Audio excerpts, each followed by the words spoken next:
Hello everybody! As you know, the fall 2020 semester has started, and we are all very busy with our studies and whatnot. With so much to focus on, our diets and eventually health can sometimes take a hit for that. But we at the SSF obviously don't want that for our students.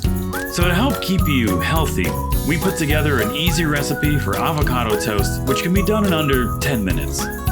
First, take a ripe avocado, cut it in half, and remove the seed.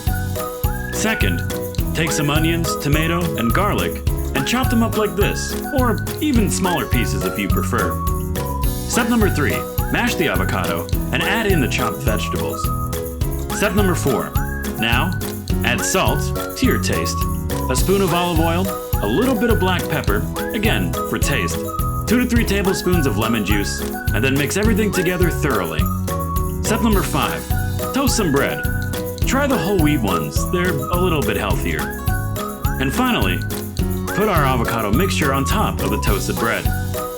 And voila, easy peasy, right? You can also add cilantro into the vegetables for added flavor, or just top it with whatever you choose. For me, it has to be tomatoes. And enjoy your avocado toast! Thank you so much for joining us this week on the Seneca Student Federation YouTube channel. If you haven't subscribed to us yet, consider hitting that button. This way you'll be able to keep up to date with all of our videos every week as we post them. Thank you for watching, and we'll see you soon.